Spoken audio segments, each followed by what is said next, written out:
Hey, let's wait. You guys want to? Do you want to sit? You're going to be up here the whole time. So here, why don't you take that? You may want to. You may want to just move down just a little so you can sit, or you can sit like that, bro. It's all good. All right. Let's introduce yourselves. All right. My name is Abdullah. I'm from Saudi Arabia. I'm a junior in mechanical engineering. Hello, my name is Muna. I'm from New York, and I'm a first-year BBH major. And your ancestry is Nigerian, right? Yeah, I'm Nigerian. Have you been to Nigeria? Yeah. Okay, cool. So you're really Nigerian. Yes. Okay, awesome. That's good. Hello. Yeah, just push it up. Yeah. Hello, my name is Santiago. I'm from Mexico. Where are you from in Mexico? Monterrey. Monterrey? Yeah. So you're an international student? Yeah. Okay, yeah. Well, wait, why'd you come to Penn State of all places, man? Where you gotta wear a jacket like that, you know what I mean? I'm used to the heat of Mexico. The heat, but you're in the cold. Yeah. So, no, I'm saying like you came to a place that has these really cold winters. Just because. Well, me and another friend applied here, and we both got in, so we came together. Oh, very cool. All right, man. All right. I'm Mason. I'm from Coatesville, Pennsylvania, and I'm a junior. Coatesville, Pennsylvania. Yeah. All right. Anyone else from Coatesville, Pennsylvania? All right, dude, you're all alone. You're representing Coatesville all by yourself. Hey, so I want to have a conversation with you all about your hopes and dreams, okay? And I want you to talk from the perspective of people, what you're thinking, what you're feeling, but also the people around you, okay? People in your immediate vicinity, people who you know, the conversations you have, and just to kind of get a sense of how things are and where things are in your lives, okay? So, I was having a conversation with my wife earlier, and she was saying, it's like this generation, you guys use this word unserious a lot. Like so many things are unserious. And it's like there's the way to operate. It's almost like a reaction, right? But we were saying that, like as adults, like unserious is not a way, it's not going to help navigate the world when you become an adult. Not that you're not out. I'm not playing the adult card on you, but life's long, man. Life's tough. Like, it's tough. It's fun. It's interesting. And man, day after day, getting up, like, whew, man, it can be brutal. All right. So I want to turn in today's class in the more serious direction. But first off, what does that unserious mean? You responded to it, so I'm going to start with you. What do you all mean by that? For me, I usually use it to describe something that's not serious. I know, but what? Like what? Like what? What's the specific ways in which you? Like for me, I guess it's just not for real. I don't know. Not for real. Yeah. I guess I could explain it in a slang. Go ahead. Type of I don't know. You're just not for real. You're not being serious. You're not dead butt. It's not something to. It's not something to take on. Yeah. Exactly. Anybody else have? Have you learned this word? Have you heard people using it, Abdullah? Well, I don't see a lot of people, at least what I know, that uses the same word, but I'm gonna guess it's like when you describe something that there could be other better choices, but why did you choose this thing? Is that it? Dude. All right. Do you have it? Mason, do you use this word? Unserious, you see it a lot? I see it a lot in social media. You, Santiago, do you got it or not? All right. Well, listen, ma'am. First question. What are your hopes and dreams? What are your hopes and dreams? You. I hope to graduate and get Okay, a well-paying think bigger. job. Think bigger. Think bigger. Like we're Personal? not just like I hope to get through the semester. I hope to unless that's it. Unless you have no more hopes other than to graduate. But like hopes and dreams for your life, man. I hope to get a job where I can go around the planet and do social work and stuff. You want to go around the planet and Yeah. do social work. Yeah. Why social work? And hold the mic close. Oh.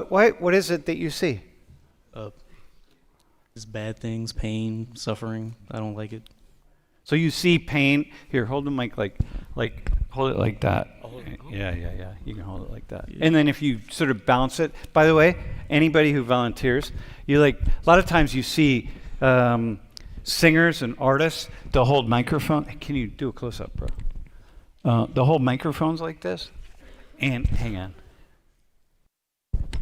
They'll hold it like this, and the reason is because you got to keep it in the same place. Like if it's 2 inches away, it's got to be 2 inches away. You can't sing like this and then come up like that. It drives the audio people drives them nuts. So a lot of times, if you watch, especially hip hop artists who are moving around a lot, they'll oftentimes do this. That's why they keep their hand over the top of the mic because then they can judge it. But anyway, dude. All right, so social work. So you're pain in the world. You see pain. Where do you see pain? What are you seeing? Everywhere, in the street, in villages, and everybody hates each other, so they don't even see the pain when it's somebody else in a different group. They only see their own pain. So you're really tapped into that. All right. So you want to do something at the global level. Cool. All right, man. Santiago. That's a dream. That's a hope, a dream. All right, man. I guess I would like to maybe continue on with my what my family does and work with my family. Uh-huh. I think it's one of my goals. That's a hope, a dream. What's your family do? They work to make chemicals. Uh-huh. Uh-huh. And wait, hang on a sec, bro. You're from Mexico and your family makes chemicals. So you might want to, just to help clarify. Not those types of chemicals. Okay, all right, because I know, this dude right here, I know he's thinking that, oh, dude, got to hook up with him. All right. So that's a hope dream. What else? What about else in the? Maybe have a family, start a family. Uh-huh. That's start a family? Yeah. Okay. All right. So for you, family is that's, when you think about your hopes and your dreams, family is really yes, big part of it. Okay. Muna. I hope to get my doctorate in nurse practitioning and live a lavish life with my husband and 2 Sphinx cats. So you want? Oh, dude, I really love, dude, bro. You need to hook up with her, and then she can fund you to travel around the world. I don't mean like that. You need to find somebody like her, and then she can fund you, and then you can travel around, do social work while she's home spending all of her money. All right. So what else, man? I just hope to be financially stable enough, because I don't know, they say money doesn't bring happiness, but as a Nigerian woman, money is happiness. So, I just want to be financially stable enough to spend my money and enjoy spending it, and not only have enough money, but just be happy with that current state of my life whenever that time comes. Mm-hmm. So what comes to you in that way? yeah. So for you, it is, hey, when you think about going forward, you're saying to yourself, hey, I really want to be successful. I'm going to work hard. You want to get your My doctorate in nurse practitioning. Yeah. And you want to accumulate as much as you can and live a really good life. Yeah. Okay. All right. It's your hope, dream. Abdullah, how about you? Well, I'm gonna say that this question is way too general. So Way too general? yeah. Okay, well, go ahead. I mean, and there are a lot of Hold the mic hopes. closer. Okay, so there are a lot of hopes and dreams, but I mean, are you going to like to talk about our like political opinions or No, about? okay, how about this? How about just for you, when you think about you being my age, what are you hoping to see for yourself in the world? You know, That's a lot, actually. just grab something. Yeah, I feel know. like it. I'm asking you. Yeah, because I'm asking you to like, what do you dream for? And maybe you don't. You're an engineer, bro. So it's possible. And you're Saudi. You might just be like, I do this right here, man. I'm not like Mason at the end, who's got big ideas. I mean, I'm gonna guess it's going to be the same dreams and hopes. So graduating and going back home. Making money. Who do you most relate to up here? You got making money and living a really good life. You got really family, helping out, going back to family, and really having a family and just being really family oriented. And then you have, I want to make the world a better place. I just want to jump in and make, not that you guys don't want to make it a better place, but you didn't say that you want to go lessen the pain of people living in the world. So who do you most connect with here? I mean, kind of mix of all. Okay. So yeah. Okay. All right. That's fair. All right. How about your fears? Fears of what? We're going to go fears, man. When you think about the future, Mason, let's just go back here. When you think about the future, what are your fears, man? There's a lot, there's a lot out there. What are you afraid of? That there is no future. Yeah, like say more. Well, I don't know. You don't know what's going to happen, so I fear the unknown, I guess. Do you feel like your generation is different than, say, my generation? In what aspect? And when you say there is no future, like, do you mean specifically your generation or like anybody, or what do you mean? I'm saying like fear of the unknown, like maybe there is no future, maybe this or that. I don't know. Okay, well, but let's say there is going to be a future, because there is. Time is not going to go backwards. Okay. So what are you afraid of? When you look ahead, 10 years, 20 years, what are you afraid of? Me personally? Yep. For you and the life that you see ahead of you. That life of traveling around the world, helping the world, what concerns do you have? Having no future for myself, like being broke or homeless or not finishing my degree and having to work my jobs to pay back loans that I'm never going to use because I won't get my degree. Okay, what else? How about something beyond you? Beyond that? Can you elaborate? Well, here, think about this. Your hopes were that you want to go help eradicate suffering around the world. Okay? Well, that's pretty big. It's a lot of suffering around the world. So what are your fears? What are your concerns? Well, I don't think I can eradicate suffering around the world, but I want to try. You want to lessen it? Yeah, I want to try in like small ways. Okay. All right. Santiago, how about you? What are your fears? Probably like uncertainty about the future, same as Mason, like not knowing what's going to happen 10 years. Do you feel like do you see yourself in your generation as unique from, say, my generation? Unique how? Meaning that when you say, yeah, I'm concerned about the future, do you think your concerns are the same as my concerns were? No. What's different? Like your concerns right now? No. My concerns when I was your age. Yes. Like, we had certain concerns when I was your age, right? I looked out to the future and I saw certain things. But what I'm hearing from your generation, and the reason we're having this conversation, is because I'm hearing different things from you all, right? That my generation was not saying, if we could go back 45 years and put a bunch of my people, me and 3 other people on this table, we would say, I think we'd probably say different things, but maybe not. So that's what I think it's probably not that different. Yeah? Yeah. All right. So really, when you think about the future, you're not, it's like just the general fears that probably everybody had. Yeah. Mona, how about you?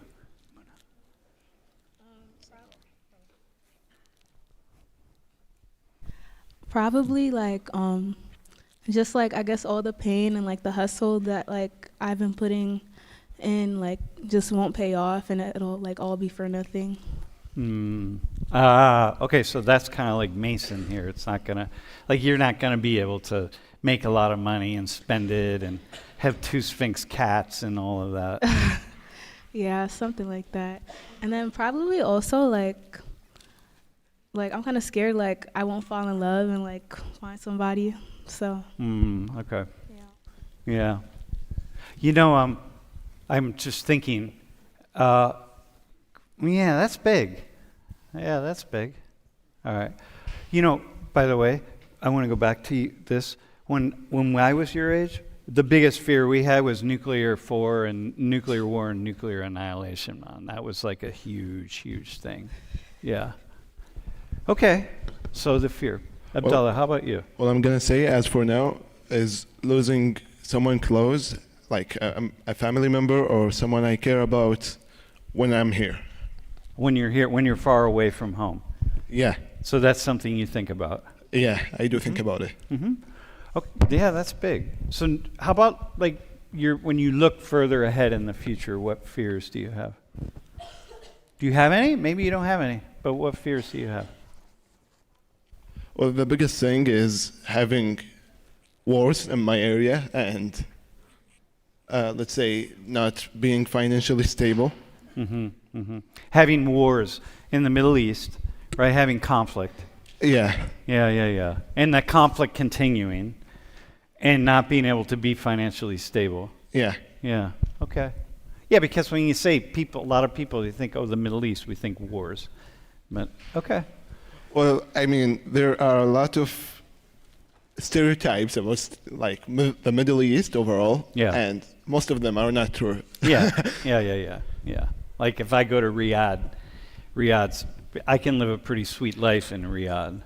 Yeah, you probably can. Yeah. Where are you from? I'm from the Eastern Province. From the Eastern Province? So your family works at Aramco, or? My father used to work at Aramco, but he's retired right now. Okay.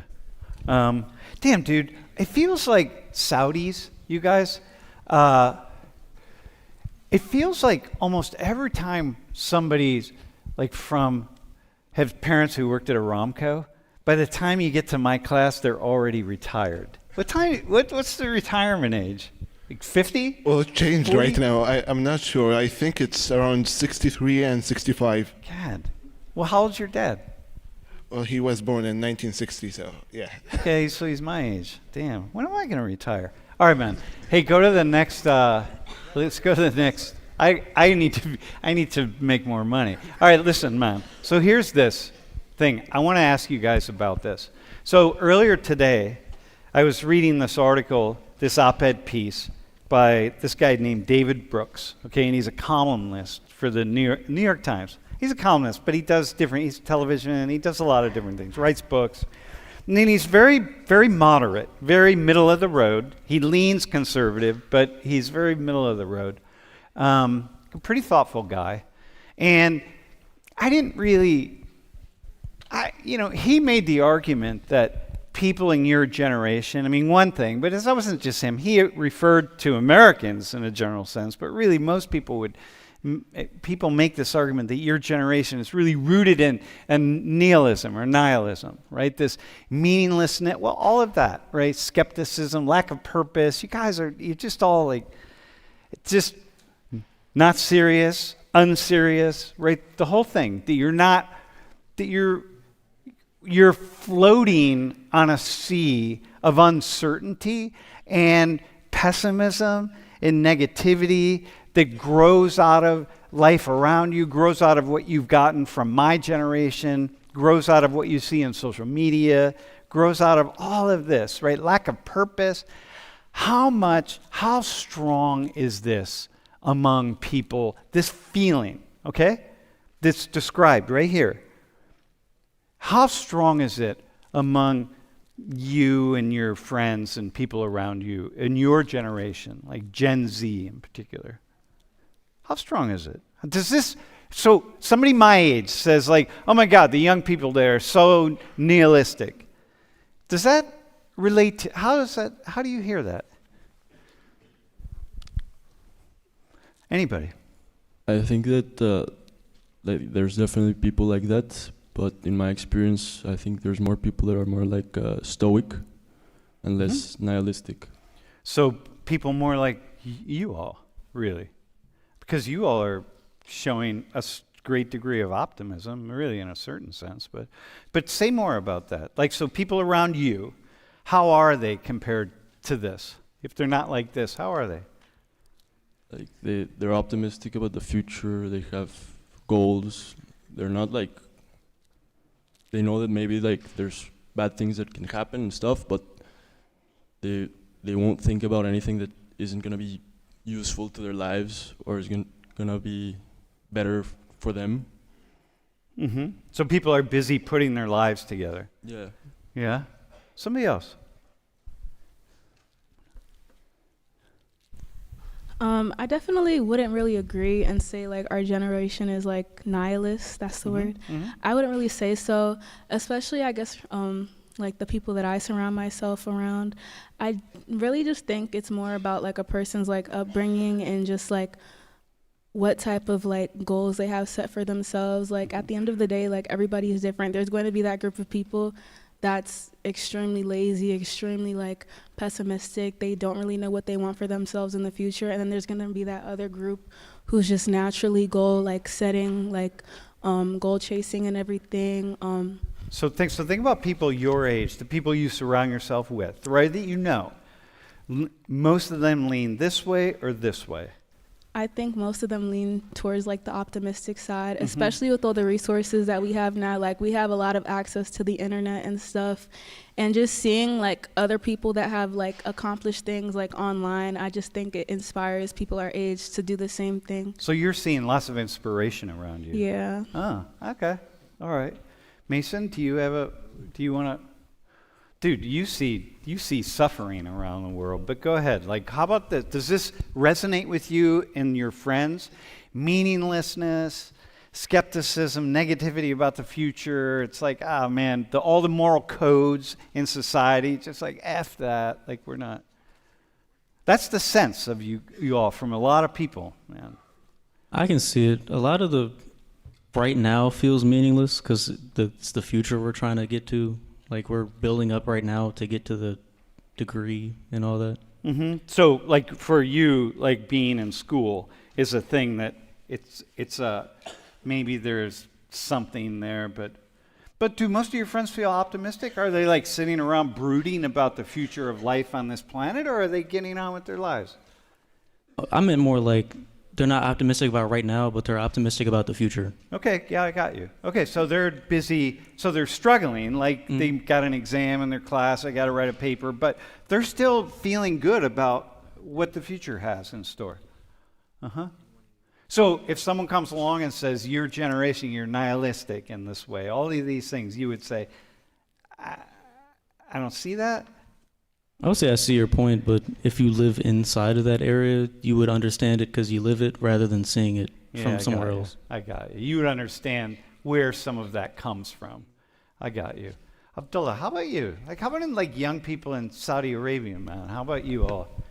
I mean, I would say most of people in my age, especially in Saudi Arabia, are optimistic. Mm-hmm. Hopefully. No, but now optimistic about what? About life overall, about quality of life. Let's say like free healthcare and other things. Mm-hmm. Being taken care of by your government. Yeah. Uh-huh. Optimistic that the oil isn't going to run out. I mean, that's that's far away from possible, at least in those 100 years. Yeah, I got you, man. Okay, so optimistic. They're feeling, how about the ability to have a family and raise a family and have kids and all of that?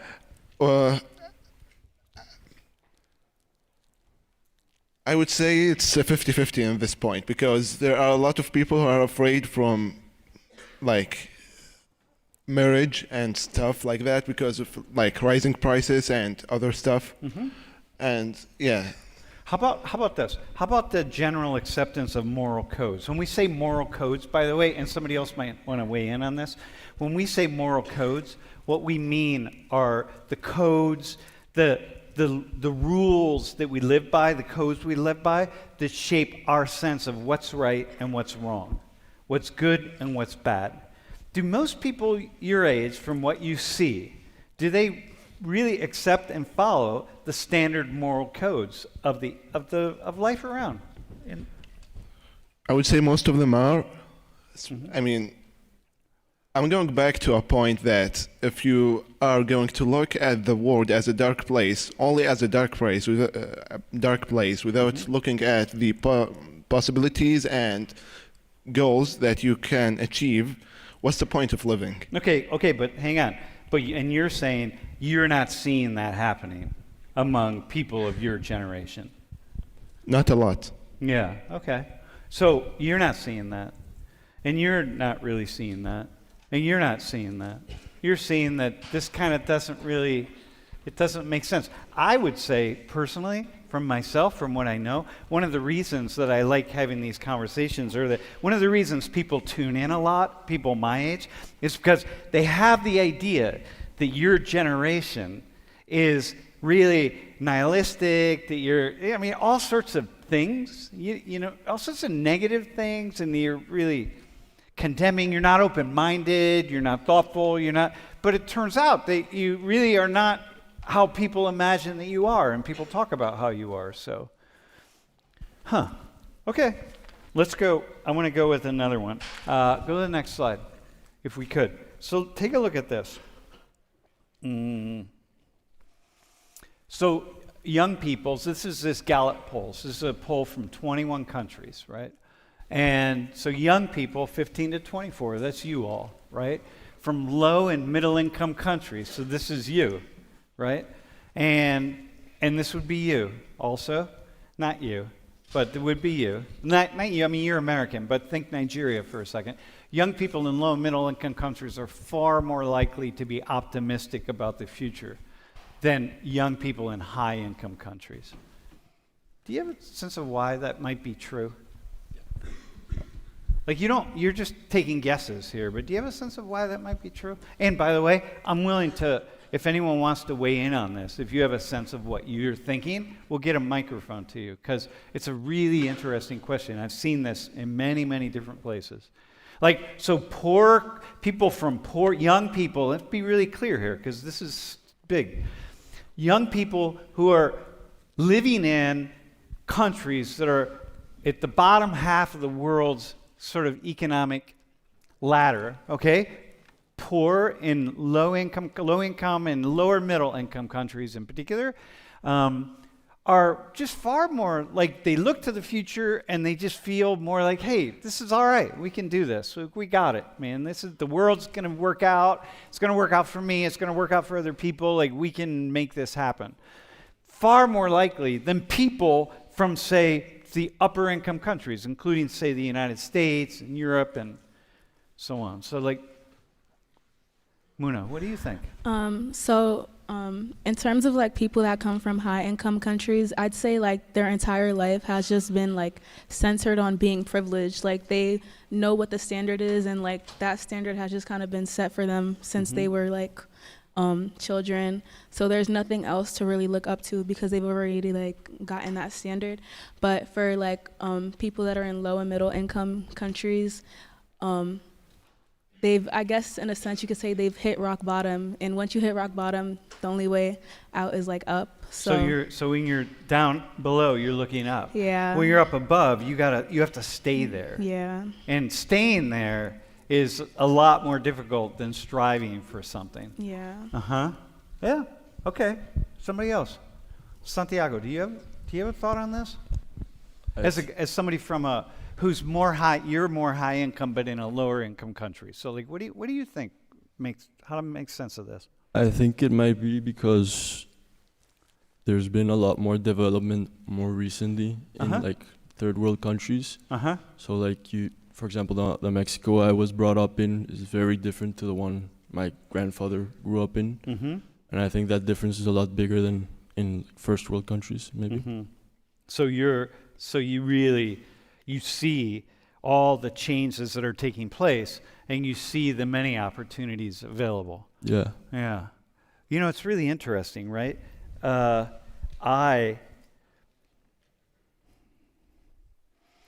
So we've done a lot of work in Haiti over the years. So I travel to Haiti. I used to travel to Haiti all the time, and we had these projects in Haiti, and we worked with a buddy of mine who you might meet because he's going to try to come up here and be in class,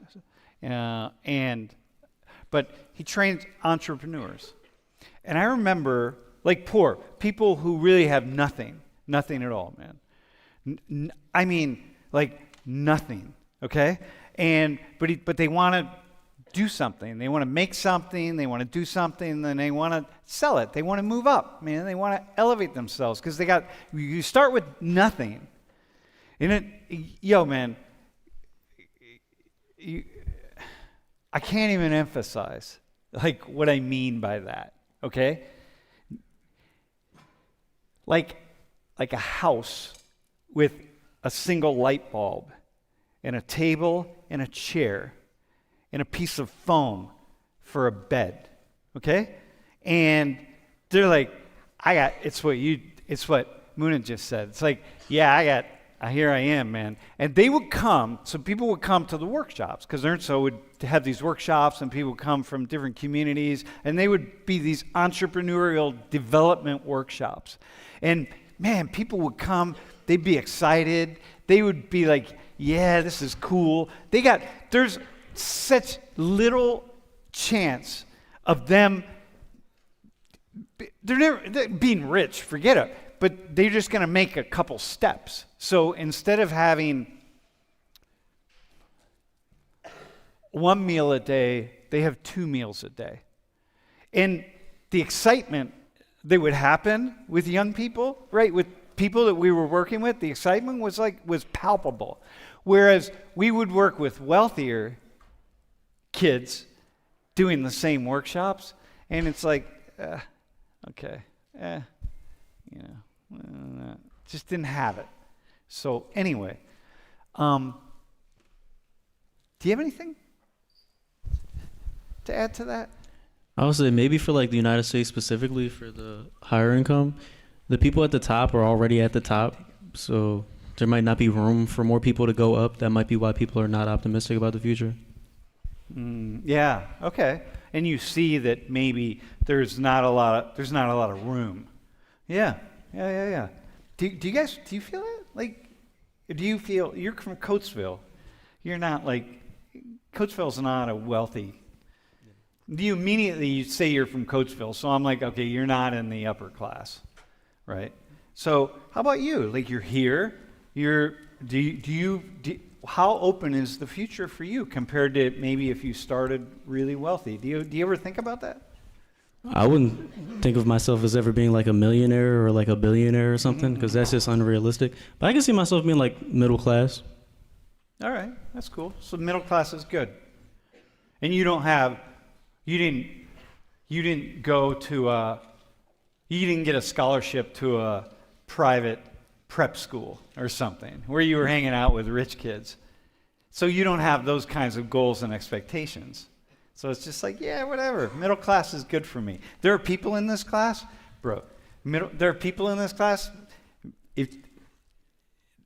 middle class, absolutely unacceptable, man. Like, are you kidding me? To be like, hey, do you want to be middle class? We're like, dude, are you effing serious? You know, that would be such a step down. So a lot of where you start from. Okay. So I could imagine then upper income countries. Bro. I would argue a whole lot of it has to do with economic opportunity. When you're starting from a place that's, underdeveloped, simple changes mean a whole lot. Electricity is a game changer. We couldn't imagine living without it, but there are places all over the world where electricity is intermittent or non-existent, and the change of going from none to some is a tangible benefit to their daily life, and that is a tangible benefit to their daily life that they can see happen in their lifetime. So it's the trajectory of their life experiences is getting better largely. Whereas in the more developed Western world, infrastructure is largely good. I mean, you can largely take a plane to wherever you want. Power outages are largely extraordinarily rare. Internet is largely very fast. So your needs are much Your greater. needs are almost all met. I mean, very few people go hungry in this country because food is, as a percentage of income in the United States, it's like 5% of our total income. Whereas around the world, it can be up to 35%. And that change is substantial and tangible. Wait, your name's Logan, right? Yes. Yeah, I would say that. I think it's really more, I mean, I see that. I certainly see it. I mean, hang on. Dude.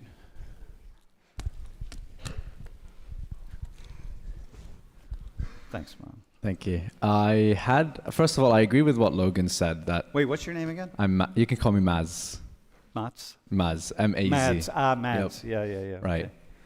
And I agree with Logan's points, and I think I have more of a different perspective on this. I believe with low and middle income countries, they're more family oriented. And then the higher an income you go, the more people become more entrepreneurial, more solo. And You then start that can moving create, toward nuclear families and... I'm not sure what that means. Yeah, smaller families. Smaller like families. You're one single households. Right. And stuff. And the further the connection is from people close to you, the less optimistic you are. And I think with these like low income families, I've seen videos of Haiti, right? Yeah. And you'd see them, lots of big families, lots of people bunched up together, and they motivate each other. They tell each other, keep going, there's hope, or it's just that positivity that you feel with people around you that you can trust. You know, it's really interesting, the hope that, that's cool. Thanks, man. Yeah, there's like kind of a hope that I experience in places in the world that I don't experience here from lots of people. Like, man, I get, holy smokes, because I spent a lot of, I don't know. Dude, did you have a comment? Yeah. So at least... Wait, what's your name? My name's Landon. Landon? Yep. All right. At least in America, I believe the reason that we're seen as like less optimistic or more nihilistic about our future is that we're the first generation to have it worse off than our parents. Okay. And to be in a worse economic point in the future, so to be able to buy a home, to be able to support a family, we're at a point where it's becoming less and less realistic. So you talk about that with your friends? I mean, not with my friends. But I mean, but that's a thing that's out there for you? Yeah. Like it's not just something you read, but it's a thing that's part of the conversation, so to speak, in some way. I would say so. Yeah. Huh. Yeah, I see that for sure. It's like it's a headline that I'm seeing more and more. I think the goals and the dreams that we were raised with and almost instilled with on like a wide base where you should have a home, you should have a family. Yeah. You should have these kinds of things. I believe that chance is becoming less realistic. It's becoming more unsettled for sure. Yeah. And you have more and more people as the world becomes a global place. And more opportunities are being spread out in the world. Like Santiago's saying in Mexico. Mexico today is not the Mexico where I lived in 1986. Absolutely. Right. It's a very different place, man. And so you go to Mexico today and it's like, whoa, man. In 1986, it was really very different. So a lot of the money from around the world goes into Mexico in a way that it wasn't there 40 years ago. Yeah. All right. Okay, that's cool. Wait, hang on one second. Let's go back. Can you go to the next slide? I want to ask you this. Okay? So they asked 36,000 respondents in 30 countries asking this question about democracy. And the idea that Gen Z, your generation, has less and less faith in democracy, man, and politicians, and the ability of governments to get things done and make things happen. It's just like the faith, it's just, everything is cynicism. Man. It's cynicism about politicians are corrupt, politicians don't care about people, politicians don't one thing after another, and it's true around the world for your generation, such that over a third of you, and we'll say a third, agree with the idea that, all we need is a really strong leader. No, politicians aren't going to do anything. We just need one singular person to take control and make the changes that we want to see, that we feel like need to be made in our generation. Do you have any thoughts on that? What are your thoughts? 35% are basically saying, yeah, it'd be really good if we just had a strong leader who just made all the decisions for us, and a strong government where voting really didn't matter a whole lot, and the government just takes care of us. And we have national health care, we can retire when we're 65, send our kids to Penn State, whatever, and we're all good. Like, that's fine. Muna? I mean, unfortunately, that's not really how it works, because the government is just not reliant on one person, and if one person controlled everything in the world, no, but you bit like a strong leader, like somebody like we see here in the United States, a strong leader, just make things happen that have not been able to happen. So for the past 40 years, the entire time of me teaching, the idea is government's stuck, government's paralyzed, things aren't happening, we can't make any difference. You got these parties, at least in this country, that are just fighting each other. They don't do anything. All they do is fight with each other. And nothing happens. Suddenly, man, things are happening, right? And you may not like it. Some people are going to like it, some people aren't going to like it, but things are happening. And so okay. All right, let's go. People got, you get kind of what you want. You're going to make things happen. It's never going to be easy. It's going to shake things up. It's going to feel precarious. It's going to feel lots of things, but things are happening. And okay, that's what people have wanted for 40 years. And so your generation, more than ever before, because if I go back 30 years, that number, wanting a strong leader, is probably 5%, 2%. And now here it is around the world. People going yep, we need strong leaders and we need to just make it happen. So the question is, what do you think about that? What do you think about people in your generation having that idea? I think it means that people are fed up. Fed up? Yeah, they're fed up with just the structure of the government and just the way things that are being handled and everything. Mm-hmm. And even for myself, I would say if there was a strong leader that is I guess establishing things and doing things that in my mind serve right, then and if there is, you have a strong leader who's doing things and making things happen. Do you expect to agree with all of them? probably not everything, but Okay. the vast majority, yes. The vast majority? Yeah. How about half? How about half? I guess. Would half be enough? It depends on what half is. all right, I got you. If people promote people having Sphinx cats, how about Yeah, that? I would definitely support that. Yeah. How about somebody else? Santiago, what do you think about this, man? I wouldn't say. I mean, I've seen support for stuff like this, but I wouldn't say I personally do. Like, from what I've seen in my life and what I've heard from people and stuff, I think democracy is the better alternative. But what are you thinking about the idea that folks in your so therefore your generation increasingly are feeling less faith in democracy, less faith in elections. We keep getting the same politicians over and over again. Less faith in politicians' willingness to work it out. Well, that's such that it's not even democracy. It's just a bunch of rich politicians coming together. That's the idea. So, I think if you go for the dictator path, it's just gonna be the same thing, but you're not choosing anymore. okay, so you're not hearing that. Are you in your life with your friends? Are you hearing this really frustration with democracy? But I mean, for example, with my parents, when my dad grew up, there was only one political party in Mexico. yeah, And now you have more options. Okay. And since there was democracy in Mexico, it's more stable. You know, the economy's been better than ever. Okay. So I've only seen that democracy like helps the country, Okay. and I've seen that like dictatorship does the opposite. So And what do you mean by democracy? What is democracy to you? like having checks and balances in your government, being able to choose your leaders, Mm-hmm. stuff Okay. like that. Even if the choices are limited. I think Right. like limited choices are better than no choices. I Okay. think. All right. That's cool. And checks and balances. All Yeah. right. Abdullah, how about you on this? Like, first off, dude. I'm gonna start you. Okay, dude. You got a nice life, man. You got your government that takes care of you. They're gonna take care of your health care, your housing, your finance. Yeah, it's all right, man.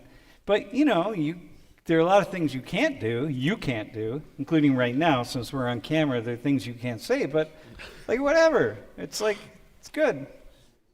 So what do you think about this?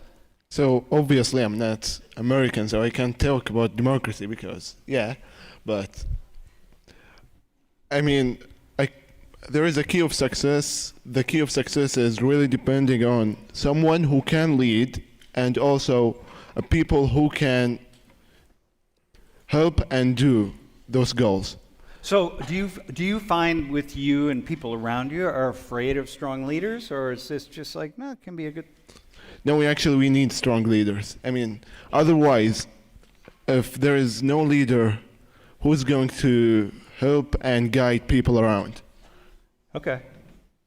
So you would say that's a good thing. Yeah, I mean, obviously, I wouldn't let's say you group 7 engineers, put no leader on them or no seniority over them, Yeah. but take or make a building or build a building, Mm-hmm. and obviously they're going to fight because, everyone will say, I'm more knowledgeable, and the project will not succeed. So this idea of a strong leader who could bypass elections, that's not really a big problem for you. Can you rephrase that? Well, so you have the strong leader. Okay, Yeah. So that's good. You need a strong leader, and elections it's not really that. Because you guys don't really have. I mean, your elections are like election, but come on. Well, same here in the U.S. I mean, it's not like it doesn't really matter. Doesn't change much. I mean, we don't have elections to government leaders, but Yeah, it doesn't matter. Yeah. Mason, how about you? When you see this, what are you thinking? You're just this dude from Coatesville, okay? And you think about whatever democracy is, and now you got growing numbers of people around you going you know what? This is just a bunch of nonsense, man. We're not getting anything out of this. Let's have a strong leader, man. Let's go. These elections, this is kind of... The idea of a leader that you can't get out of office no matter what you do because they bypass elections is just going to cause uprising in the people. There's going to be rebellion all the time. Okay, so for you, that's not a good thing. Yeah. I prefer multiple people that can be reelected and taken out of their positions easily than one person that's just going to be there till they say so. So do you notice people? Do you have people in your world, other people your age and in your world who would argue differently than? Yeah, I have a friend who thinks that way, that we Yeah? should have one strong leader to dictate everything. Mm-hmm. He's a fan of a certain dictator. That's why. He's not my friend anymore until I found that out. Wait, a certain dictator, you mean From the 1940s and 30s. Oh, really? Yeah. That's when I stopped being his friend. All right. Huh. Well, okay. Hey, can we go then? Do we have any questions from the stream, by the way?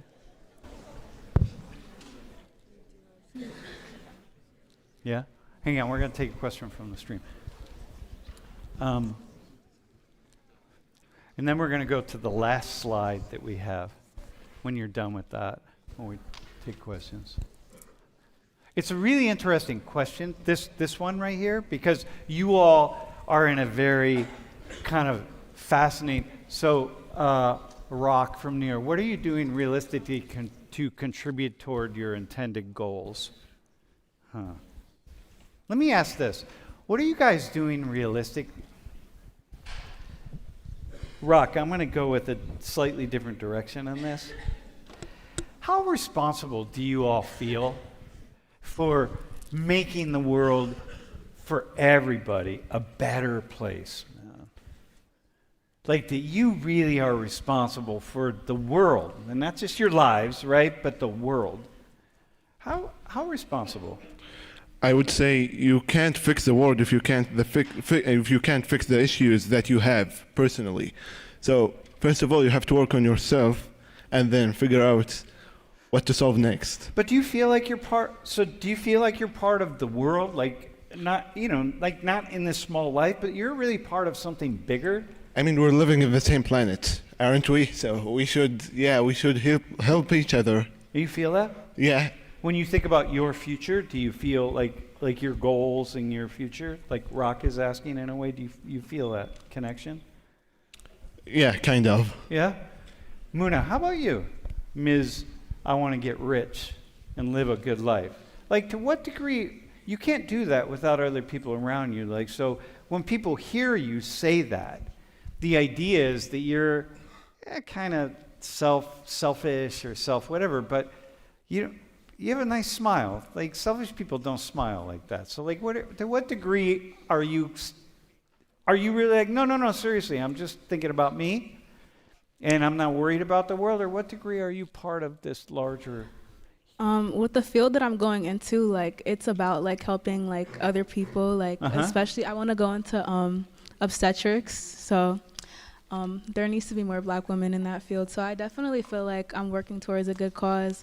And I don't think I'm being selfish by saying I want to be rich. I think I'm setting a goal for myself, and we're actively working towards that every single day. And if somebody has an issue with it, then they're envious. No, how about this, though? How about this? If everyone just had set their goals and worked toward their own goals and didn't busy themselves with everybody else, maybe it would be okay. This is the idea of radical individualism, right? Just take responsibility for yourself, and then everything is fine. Everything works. Just do what you need to do for you. And then, like, we don't need people like Mason going around the world helping people. Just deal with you, you know? But I don't think it's that simple Well, to just deal with you. Santiago, how about you, like this idea that, do you see yourself, to what degree do you see yourself as something larger in the world? Or do you want to connect? I think that since I have gotten like opportunities that most people in my country don't get, I do have to a degree a responsibility to take advantage of those opportunities. So to do my best to maybe not abuse those opportunities that I've been given. So how often are you thinking that, by the way? I mean, right now I'm not like really in a position where I can affect. To do it. Yeah, but I know people that maybe are in those positions, and I do see them like think about that actively. Yeah. So it's really as part of a longer term vision. Yeah. That you carry. Mm-hmm. And you have that already. Do we have another question from the stream? Matt from South Carolina, what do you think will make you feel like you succeeded in life? Mason, what will make you feel like you've succeeded? Your hopes, your fears. You get to my age. What will have had to happen for you to succeed? I was at least able to try. If I had the chance to try and like attempt to succeed, that's like success to me. Yeah. So even if you don't do it, but you had the opportunity, you really did try, and that feels good. As long as I didn't like throw it away and it like completely ruined and nothing I wanted to do ever got done. Like as long as I tried and some things got done, everything doesn't have to get done. Dude, that's cool. Okay, I like that. Abdullah, how about you? What will make you say like, yeah, I succeeded?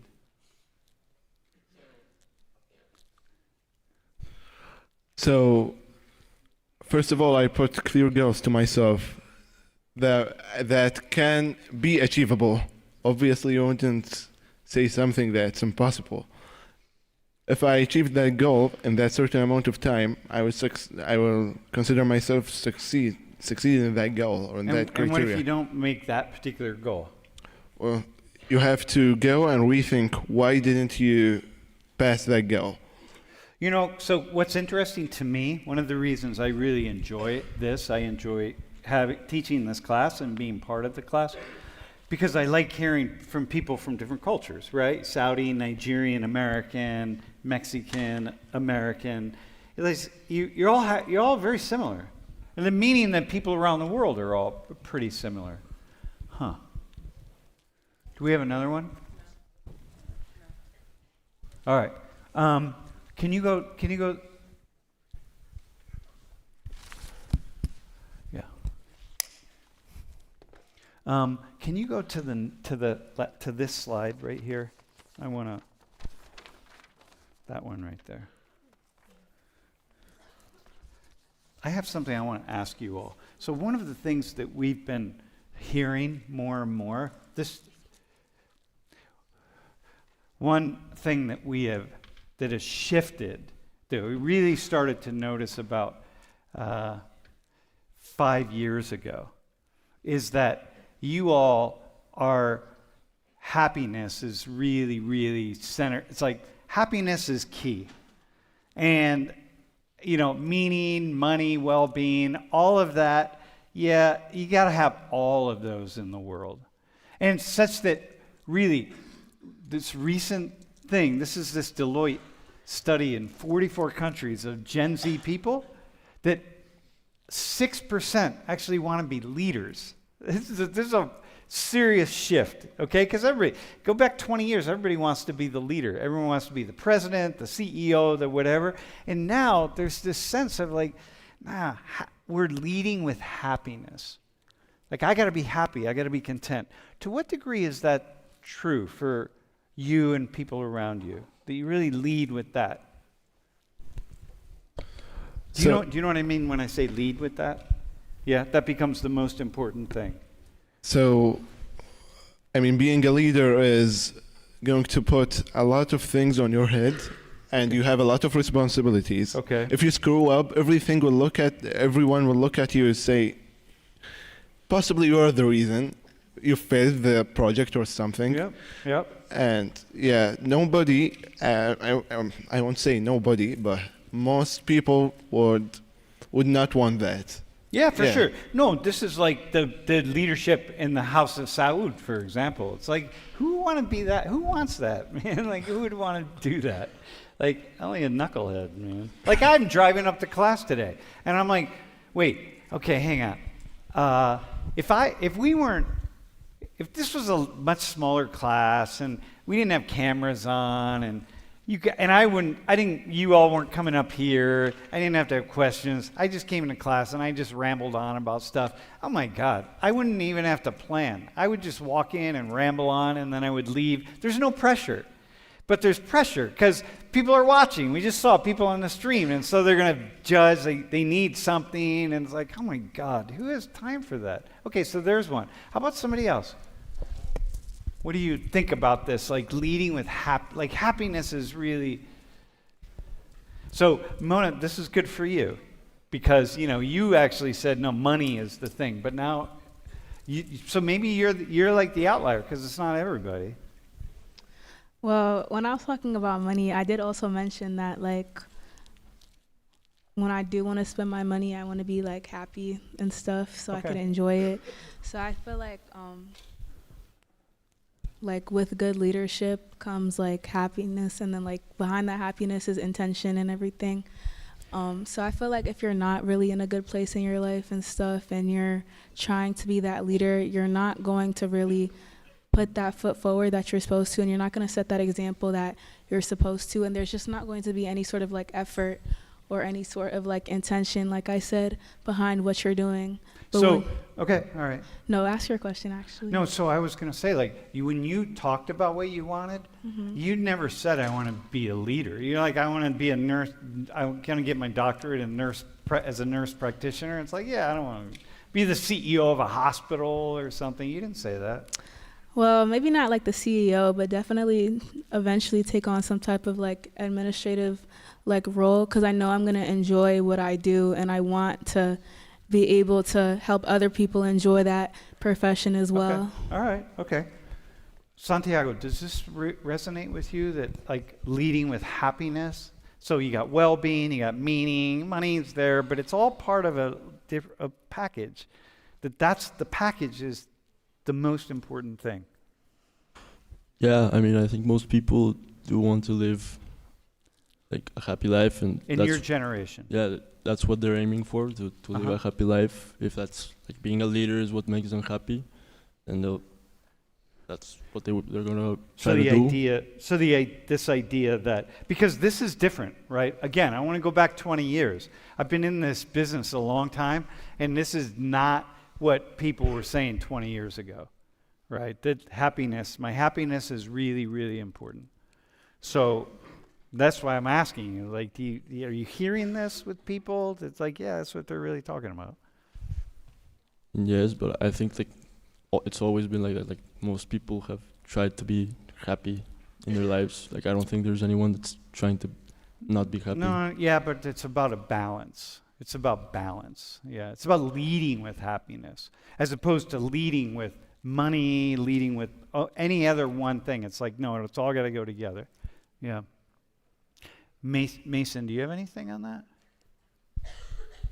You may not, in which case I want to get a question from somebody else.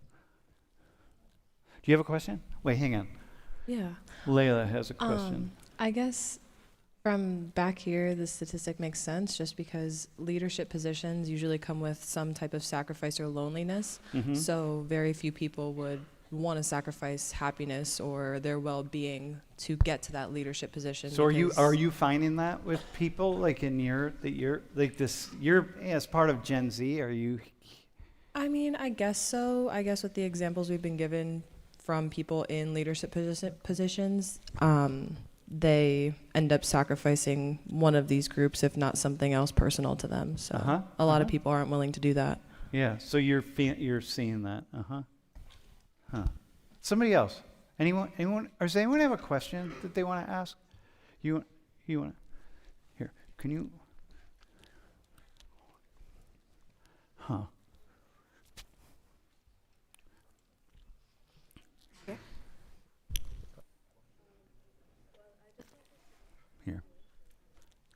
Here.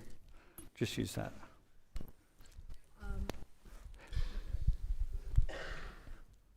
It's on. Well, in my opinion, I think that even if I'm not in a leadership position, as long as I'm financially stable and I'm well and healthy, that would achieve happiness for me. So, yeah. So that's the key. It's that balance. I think that leadership position doesn't really matter as long as you're financially stable and meet your needs. Yeah. Okay. All right, man. Yeah, thanks for that. Okay. Listen, man. Thanks, you all. I appreciate it. Yep.